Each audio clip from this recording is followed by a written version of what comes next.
today's mindful moment. We always hear about experience in politics, right? Like it's automatically good. The more years someone's been in office, the better they must be at governing, right? But what if that's not so true anymore? What if the way things are now actually make that idea kind of dangerous? I see what you mean. Yeah. Back in 2023, Liz Cheney said the political climate was basically leading to the election of, and I'm quoting here, idiots. So what happens when you get a whole Congress full of people like that? People who are maybe more interested in, I don't know, making noise than actually governing. That's a really interesting question, and that's actually at the heart of what we're going to be digging into today. Okay, so lay it out for us. So we're going to be trying to get a real understanding of the first MAGA-controlled Congress, which was back in 2023 to 2024. Okay, that was definitely a wild time. Oh, absolutely. And what we want to do is go beyond just the daily headlines and all the partisan back and forth. Right, because there's always so much noise. Exactly. We want to try and grasp what was really going on beneath the surface. What were the forces at play? Who were the real key players? And what were some of the, defining moments of that whole period? And to do that, we're going to be pulling from a bunch of different sources, right? Yeah, exactly. We've got articles, analyses, firsthand accounts. We're really trying to synthesize all of that to get as complete a picture as we can. So if I remember correctly, things got pretty crazy right from the jump. Oh, yeah, right from day one. Because wasn't there like a whole fight over who was going to be Speaker of the House? Exactly. In January of 2023, the very first day of that new Congress, they had to try to elect a new speaker, and Kevin McCarthy was the guy everyone thought would get it. But he couldn't get enough votes. Wow. It was totally unprecedented. They had 3 rounds of voting that day, and he still couldn't get the support he needed. Right then and there, it was a huge sign that there were deep, deep cracks in the Republican majority. So right away, it was clear that McCarthy didn't have it in the bag. No, not at all. And I think it's really important to understand why people were opposing him. Yeah, who were these people? And what was their deal? Well, you had figures like Matt Gaetz and Lauren Boebert, and from what our sources tell us, they didn't seem to be driven by some sort of deep policy disagreement or something. It seemed like, at least at that moment, they were more interested in attention and disruption. Okay, so they were kind of in it for the drama. It seems that way.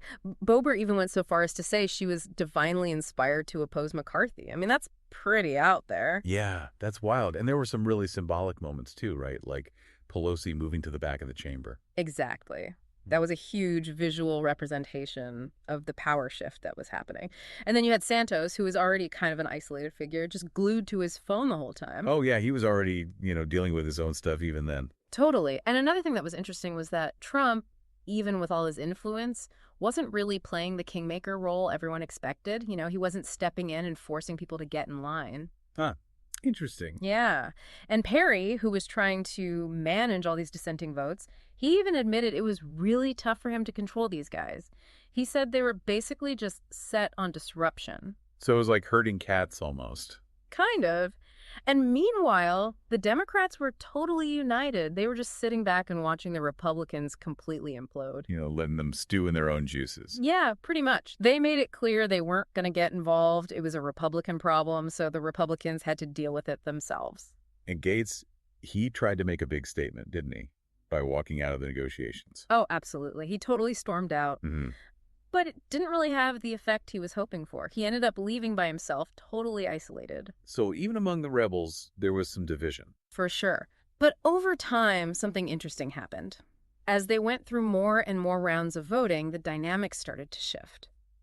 By the 12th fight, a bunch of the holdouts had started flipping and voting for McCarthy. So what changed? It's tough to say for sure, but there was probably a mix of factors. Maybe some backroom deals, maybe some pressure from party leadership, maybe some people just got tired of the fight. Who knows? But eventually he got there, right? McCarthy became speaker. He did. But it took 15 ballots. That's a historically high number. I mean, it shows just how divided they were. Yeah, 15 rounds of voting. That's intense. Yeah, it dragged on. And even when he finally won, there were some voices like Garrett Graves who were warning everyone to brace themselves.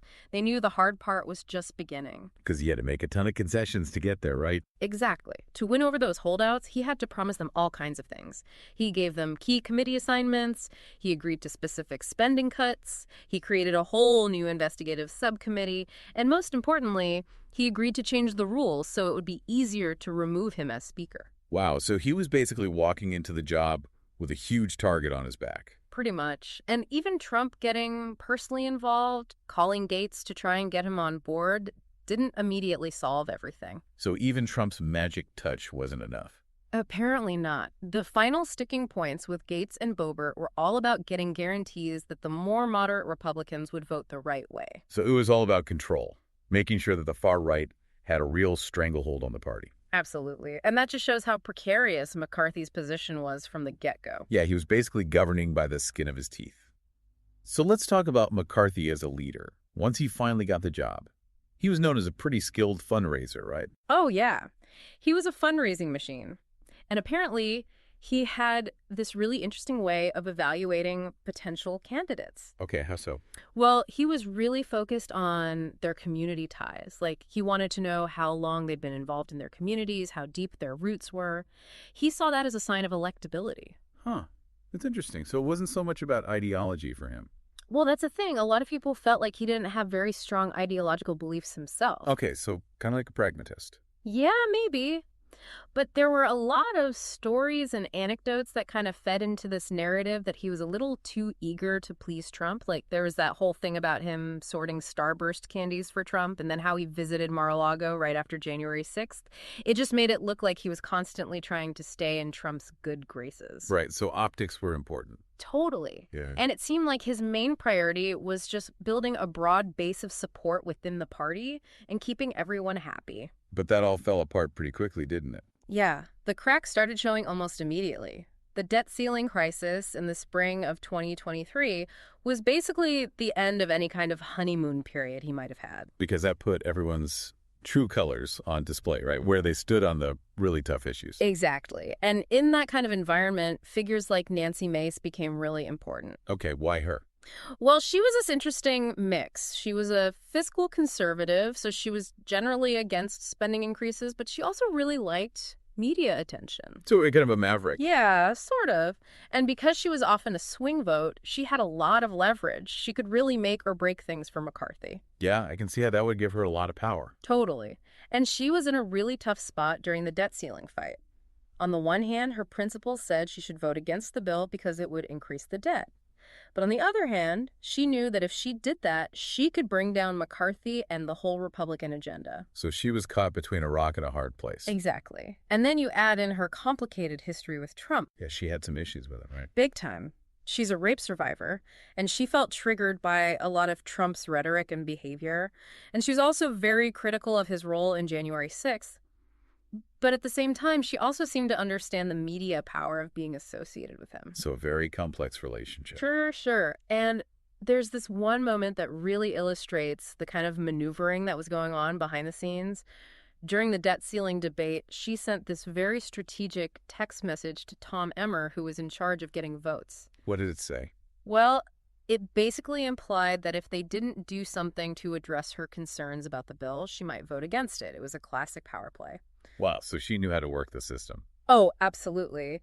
And then you had guys like Russell Vought, who had been instrumental in organizing the opposition to McCarthy's speakership. He was still pulling strings from the outside, trying to push the party further to the right. So McCarthy was dealing with pressure from all sides. Oh, yeah. And then you had Thomas Massie, who was this libertarian kind of wild card. He had his own ideas about everything, and he wasn't afraid to go against the grain. So not exactly a team player. Not really, but McCarthy had to appease him too, so he appointed him to the Rules Committee. Why was that such a big deal? Well, the Rules Committee basically controls which bills even make it to the floor for a vote. So by putting Massie there, McCarthy was giving the hardliners more power to block anything they didn't like. So it was all about keeping everyone happy, even if it meant compromising. Exactly. And then there was Garrett Graves. He was this really interesting figure, super cynical about the way the Republican Party was changing. And he had this theory that the system was basically rewarding extreme behavior. So like the crazier you act, the more power you get. Basically. He said that the incentives were all messed up, that people were being rewarded for misinformation and outrageous stunts instead of actually trying to govern effectively. And he had that whole thing about the exotics, right? Yeah, that was his label for the far right. He saw them as increasingly disconnected from reality, even as their influence grew. So a pretty bleak view of the state of things. Yeah, he wasn't exactly optimistic. Yeah. But despite all this chaos, the House did manage to pass the Limit Save Grow Act. What was that about again? It was basically the Republicans' plan to address the debt ceiling, but it was never going to become law because the Democrats controlled the Senate and the White House. It was more about staking out their position for the upcoming negotiations. Okay, so a bargaining chip. Exactly. Yeah. And speaking of negotiations, the interactions between Biden and the House Republicans during the debt ceiling fight were something else. Yeah, there was no love lost there. Not at all. There was that whole thing with Biden calling someone a lying, dog-faced pony soldier, which his staff later tried to downplay, but the damage was done. Right, and the Republicans were constantly accusing the Biden administration of being amateurish and inexperienced. Yeah, they were painting them as totally out of their depth. And then there was this great analogy that Specht used to describe the different approaches to spending cuts. Okay, I'm intrigued. Tell me more. Well, he said that the Democrats were talking about spending cuts like it was gastrointestinal surgery, something really painful and drastic. But the Republicans were talking about it like it was just a matter of putting down the donuts. Okay, I like that. Very visual. Right. It really captured the philosophical differences between the two sides. And then there was Young, who was just fed up with all the posturing. What did he do? He basically just blurted out, "Serious people put stuff on paper. Like, stop with the talk. Show me your actual plan." Okay, so he wanted to cut through the BS. Totally. And then you had Geitz, always doing his own thing. What was his take on the debt ceiling? He had this great analogy. He said voting for the debt ceiling increase was like passing a kidney stone. Like, it was going to be painful and unpleasant, but it was necessary to get things moving. So he was voting for it, but making it clear he wasn't happy about it. Exactly. And his main focus was on the work requirements that were included in the bill. He saw that as a win. It's just another example of how, even within the Republican Party, there were so many different factions and agendas at play. And, if you're finding all this stuff fascinating and you're looking for ways to dive even deeper, I'd recommend checking out some of the content on YouTube, specifically channels like Mindful Moments, an AI audiobook analysis channel. They do a great job of breaking down these complex political situations in a way that's easy to understand. Okay, that's a good tip. So once the debt ceiling fight was over, what was next on the agenda for the Republicans? Well, after all that, the focus in Washington shifted, and investigations became a huge priority for a lot of Republicans in the House. It was like their new obsession. And that eventually led to the whole impeachment push, right? Exactly. After the FBI searched Mar-a-Lago in August 2022, Russell Vought started calling for this special committee to investigate what he called the weaponization of government. Right. The idea that the government was being used to target conservatives. Exactly. And even though McCarthy was initially hesitant, he eventually caved to the pressure and created the Select Subcommittee on the Weaponization of the Federal Government. So it was another concession to the hardliners. For sure. And James Comer, as chairman of the House Oversight Committee, became a really prominent figure in all of this. He was the guy leading the investigation into President Biden, and it was seen as a big opportunity for him to raise his national profile. So there was a lot of personal ambition mixed in with all the political maneuvering. Absolutely. And while Comer initially tried to present himself as this impartial investigator, just seeking the facts, the reality was that there was enormous pressure on him to find something, anything, to use against Biden. Yeah, the Republicans were really hungry for a scandal. Totally. And one of their main focuses was this totally unsubstantiated claim about a bribery scheme involving Biden and a Burisma executive. Burisma, that was the Ukrainian energy company, right? Yeah. And even though there was no real evidence to support these claims, they just kept hammering away at it. It became their go-to talking point in the whole impeachment push. So they were basically trying to create a scandal out of thin air. Kind of. And then you had moments like Marjorie Taylor Greene wanting to show explicit material from Hunter Biden's laptop during a committee hearing. Okay, that was definitely a low point. Yeah, it was pretty wild. And Comer, instead of trying to rein her in, just sat there and let it happen. It was like he was either unable or unwilling to control her. So it was all about spectacle, even if it meant sacrificing any pretense of fairness or decency. Exactly. And then Lauren Boebert jumped into the mix, trying to force an impeachment vote on Biden over his border policies. But that didn't exactly go over well, did it? No, not at all. It actually caused a big rift within the Republican Party. Greene publicly accused Boebert of grandstanding and trying to take credit for the impeachment efforts. Wow, so even among the Man J crowd, there was infighting. Oh, yeah, for sure. And then you had Boebert's infamous Beetlejuice incident at the theater. Yeah, that was a whole mess. It really was. It generated a ton of negative attention, and Greene seized on it to attack Boebert even further. She even brought up Boebert's son's legal trouble. Wow, so it got really personal. Oh, yeah, it was a total bloodbath. Yeah. And then you had Luna and Boebert teaming up to try and censure Adam Schiff. But that went nowhere, right? Nope. They couldn't get the votes. But in the end, McCarthy couldn't withstand the pressure anymore. He finally agreed to launch a formal impeachment inquiry into Biden. But even he admitted it was probably going nowhere, right? Yeah, apparently he privately acknowledged that it was unlikely to result in an actual impeachment. So it was all for show. Pretty much. He was just trying to appease the right wing of his party and avoid getting ousted himself. And of course, Gates wasn't impressed. Nope. He called the whole thing failure theater and continued to threaten McCarthy's speakership. He had this whole platform on Steve Bannon's War Room podcast where he could just rail against the establishment. So he was basically a constant thorn in McCarthy's side. Totally. And even Marjorie Taylor Greene started complaining that she was being punished by the Freedom Caucus for being too independent. It just showed how chaotic and dysfunctional that whole group was. They couldn't even agree on who their enemies were. Right. And then Bob Good got kicked out as chairman of the Freedom Caucus for endorsing DeSantis over Trump in the presidential primary. It was like the ultimate betrayal. Wow, so loyalty to Trump was the one non-negotiable. Pretty much. And even before all this, Representative Chip Roy had been talking about how the Republican Party's problems went way deeper than just Trump. He said they had been struggling for years to figure out what they stood for. So it was like an identity crisis. Exactly. Okay, so let's shift gears a bit and talk about the relationship between Hakeem Jeffries and Kevin McCarthy. They were the leaders of the two parties in the House. Right, yeah, exactly. Jeffries was the Democratic leader, and McCarthy was the Republican leader. And at first, it seemed like they were at least trying to find some common ground. But that didn't last long, did it? No, not really. Their relationship was pretty strained from the start, and it just kept getting worse. And that tension played a role in McCarthy's eventual downfall, didn't it? It definitely contributed to it. You see, the effort to remove McCarthy wasn't just some random thing. It was a coordinated effort involving a bunch of different people, including Nancy Mace and Matt Gaetz. So it was like a conspiracy. Kind of. And Steve Bannon was openly calling for peak chaos.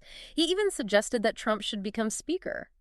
Wow, that would have been something else. It would have been insane. And then, to make matters worse, the Hamas attack on Israel happened right in the middle of all this leadership turmoil. Talk about bad timing. Seriously, it just highlighted how dangerous it was to have this kind of instability in the government. And Bannon and Gaetz were really clever about how they used Nancy Mace's vote to get what they wanted. Okay, how did they do that? Well, Mace was in a tough spot. She was facing a lot of pressure from both sides. On the one hand, she wanted to get rid of McCarthy, but on the other hand, she didn't want to be seen as siding with the most extreme elements of the party. So she was trying to walk a tightrope. Exactly. And Bannon and Gaetz basically exploited that. They made it clear that if she didn't vote against McCarthy, they would paint her as a rhino, a Republican in name only. So they were basically blackmailing her. Kind of. Yeah. And it worked. She ended up voting against McCarthy, which helped seal his fate. And this whole episode really shows how much the Republican Party had changed. In what way? Well, you had people like Elise Stefanik, who used to be considered a moderate, but she completely transformed herself into a diehard Trump supporter. It was like a whole new generation of Republicans was coming up, and they were all about loyalty to Trump above everything else. So there was like a generational shift. Exactly. And beneath all the drama and the headlines, there was this simmering tension between Steve Scalise and Kevin McCarthy. They're supposed to be allies, weren't they? They were, but there was always a sense that they didn't fully trust each other. And Scalise had this whole image of resilience because of the shooting he survived a few years earlier. Yeah, that was a horrible tragedy. It really was. But then Representative Ken Buck started asking some pointed questions about Scalise and Jim Jordan's stance on the 2020 election. And that caused a lot of friction, right? Big time. A lot of Republicans felt like Buck was out of line, that he was airing dirty laundry in public. And then, to make matters worse for Scalise, some of his past associations with a white nationalist group resurface. Oh, wow. So that was a major blow to his reputation. Yeah, it really hurt him. And in the end, he just didn't have the votes to become speaker. So he dropped out of the race, and Jim Jordan decided to run. But Jordan was a late entry, wasn't he? He was. He actually supported Scalise at first, but then he saw an opportunity and decided to go for it himself. And he tried to change the rules so he would need even more votes to win. Why would he do that? It's kind of a strategic move. By raising the threshold, he was basically forcing people to take a stand. It was like, either you're with me or you're against me. So a very bold move. Totally.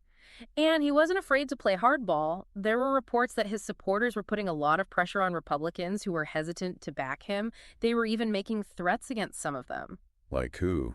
Well, Representatives Don Bacon and Ken Buck both said they received threats. And Jordan didn't condemn those threats. Nope. He refused to say anything about it. And that really rubbed a lot of people the wrong way. Yeah, I can see why. So while all this was going on, who was actually running the House? Well, Patrick McHenry was the acting speaker. He was trying to keep things from completely falling apart, but it was a tough job. Yeah, I can imagine. And Kevin Emmer tried to make a run for speaker, but he dropped out almost immediately after Trump came out against him. Wow, so even a brief challenge to Trump's authority was immediately shut down. Yeah, that's how much power he still had. Yeah. And in the end, it was Mike Johnson who emerged as the surprise winner. Mike Johnson. Who was he again? He was a relatively low-profile congressman from Louisiana. Nobody really saw him coming. So a real dark horse candidate. Exactly. But he managed to cobble together enough votes to become speaker. So for a while there, the House was basically paralyzed, right? Oh, yeah. It was completely dysfunctional for 3 whole weeks. There was no speaker, and they couldn't do anything. It was unprecedented. And McHenry, he actually considered trying to seize power, didn't he? He did. Apparently, he was thinking about trying to empower himself as Speaker pro tempore with the help of the Democrats. Oh, so he was willing to work with the other side to get things done. He was, and the Democrats actually had a plan to support him. They were going to pass a resolution that would have given him more authority, and their goal was to prevent Jordan from becoming Speaker. So they saw Jordan as the worst-case scenario. Definitely. But Johnson ended up agreeing to go along with McHenry's plan, and then it all fell apart at the last minute because of opposition from within the Republican Party. So close, yet so far. Exactly. And it's kind of ironic that Johnson, once he became Speaker, actually ended up passing some important legislation with bipartisan support. Like what? Well, he got aid for Ukraine passed, and he also resolved the debt ceiling issue again. It was basically the same stuff that McHenry would have done if he had been in charge. So in the end, it didn't really matter who was Speaker. Kind of. But there were still a lot of concerns about Johnson. Like what? Well, he was very conservative, especially on issues like abortion. And he had also been involved in questioning the results of the 2020 election. So he was still a Maigret guy at heart. Yeah, pretty much. But people like Ken Buck decided to vote for him anyway. They figured he was the best they could hope for in that situation. So it was like damage control. Exactly. But the far right wasn't satisfied. They kept pushing for more, and it led to the same old patterns of stopgap funding measures and protests. So the chaos continued. It did. And a bunch of experienced Republicans like Kevin McCarthy, Patrick McHenry, and Brad Wenstrup decided to quit Congress altogether. Wow, so they just had enough. Yeah, they were disillusioned and exhausted. They said it was taking too much of a toll on their families. And George Santos, he got kicked out of the House, too. Oh, yeah, he was finally held accountable for all his lies. It was a long time coming. And Kyrsten Sinema, she tried to work with Republicans on border security, but it didn't go anywhere. Because Trump would have opposed it. Most likely. And getting more aid for Ukraine was a huge battle. Marjorie Taylor Greene was completely against it, and even Johnson struggled with it internally. But it eventually passed. It did. But Greene tried to oust Johnson as Speaker over it. Well, she never gives up. Nope. But her motion failed. And through it all, you had these lingering tensions and what some people called revenge tours by figures like McCarthy and Gates. So they were still trying to settle scores. Yeah, they were still holding grudges. And the 2024 elections were looming, with issues like abortion taking center stage. And Representative Steele, she kind of flip-flopped on that issue, didn't she? She did. She changed her position a few times, which just showed how volatile the political landscape was. So what happened in the end? Well, the Republicans managed to hold on to their majority in the House, but it was still very narrow. So the fight was going to continue. Oh, yeah. It was clear that the battle for the soul of the Republican Party was far from over. And then, of course, Trump came back. And that changed everything, right? Absolutely. We're still dealing with the fallout from that today. But Hakeem Jeffries, he's still fighting the good fight as the Democratic leader in the House. And what about the Democrats in general? What's their outlook? Well, there are a lot of internal debates happening within the party. Some people are optimistic that the Republicans will eventually come back to reality after Trump. But others are more pessimistic. They think the divisions in our society are too deep to heal. So a lot of uncertainty about the future. Definitely. And Senator Schumer, he's still hoping to achieve some progressive victories, but it's an uphill battle. Yeah, with the Republicans in control of the House and a lot of new MAGA senators, it's going to be tough. It is, but hey, that's politics. It's always a fight. So, after all that, after all this craziness, what do you think the average listener should take away from all of this? What does it all mean for the future of our country? That's the big question, isn't it? I mean, it really makes you think about the state of our political system. What happens when the incentives are all messed up and people are rewarded for being divisive and destructive? What happens when the pursuit of power trumps everything else, even the good of the country? Yeah, it's a pretty sobering thought. It is, but it's also a call to action. We can't just sit back and let this happen. We have to get involved, make our voices heard, and hold our leaders accountable. Absolutely. And if you're looking for more in-depth analysis like this, make sure to subscribe to our channel. And if you found this episode insightful, please share it with your friends and family. We need more people engaged in these critical conversations. And if you really want to dive deep into the issues we discussed today, you can purchase the books and articles we referenced using the link in the description. Every purchase helps support the kind of in-depth journalism that's so essential in these times. And most importantly, keep thinking critically. Don't just accept what you hear from politicians or the media. Do your own research, challenge assumptions, and form your own informed opinions. Because in the end, the future of our democracy depends on an engaged and informed citizenry. Couldn't have said it better myself. Thanks for listening, everyone. We'll see you next time.